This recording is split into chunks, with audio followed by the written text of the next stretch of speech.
Most of us approach weight loss as a simple math problem.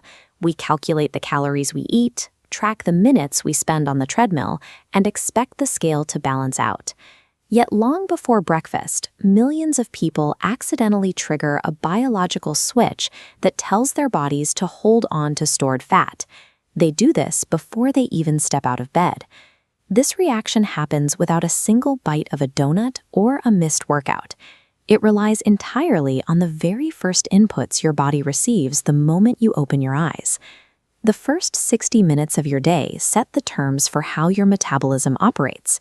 Navigating that hour correctly dictates whether your body decides to burn stored fat or aggressively protect it.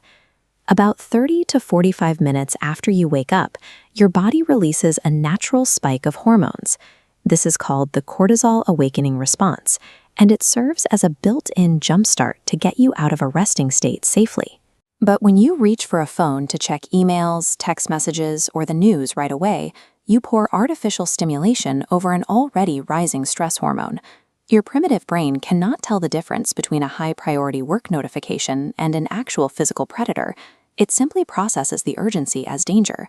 Instead of a smooth morning transition, digital stress forces you into survival mode, flooding your system with cortisol. In this red zone, your metabolism hoards energy, wrapping visceral fat tightly around your vital organs to prepare for the perceived crisis. When the body thinks it is being chased, letting go of stored energy is a risk it will not take. That stubborn midsection is an incredibly effective biological defense mechanism, responding exactly to the false alarms you are sending it. The alternative is to start minute zero by allowing your nervous system to wake up undisturbed. No glowing screens, no sudden rush of data. After 7 or 8 hours of sleep, your body has been continuously exhaling moisture. You wake up physically depleted, with your blood literally thicker than it was the night before. Reaching straight for a cup of coffee at this stage pours a stimulant directly into a stressed, dehydrated system. It creates the jitteriness and mid-morning energy crashes so many people experience.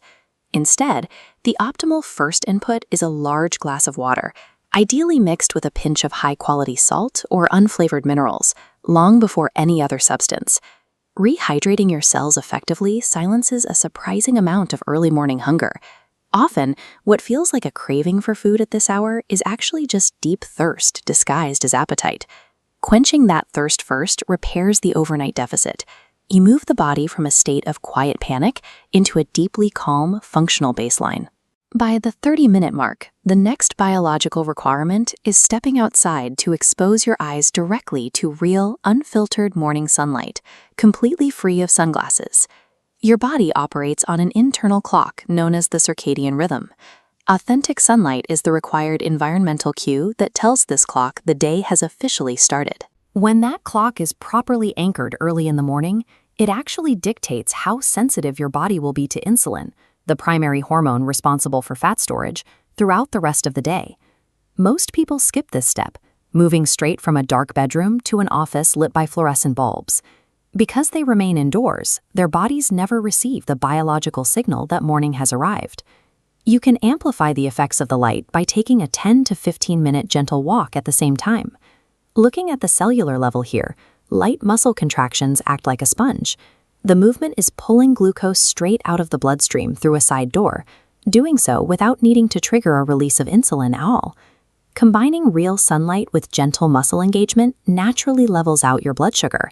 It secures your metabolism in a fat-burning state before you have even eaten a meal. As you approach the 90-minute mark, your system is finally prepared to handle caffeine. By waiting an hour and a half, you allow your initial cortisol spike to naturally taper down. Introducing coffee at this specific moment stretches out the caffeine's benefits, yielding steady, sustainable energy that lasts into the afternoon.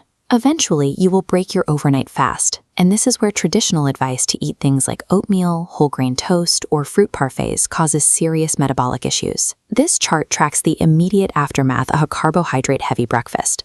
The blood sugar shoots upward, forcing the pancreas to release a massive wave of insulin to deal with the spike. That sudden insulin surge slams the fat-burning window completely shut. Building your first meal around high-quality protein creates a completely different biological response. The blood sugar remains stable in a smooth wave.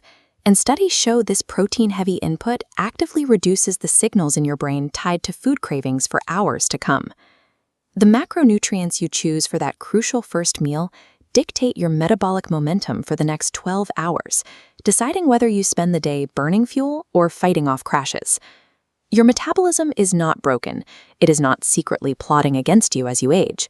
Your body is acting as a precise biological translator. It takes every action in your morning routine and interprets it as a clear signal of either safety or danger. A morning defined by jarring alarms, immediate screen time, and a rush of carbohydrates guarantees a daily physiological state of chronic stress.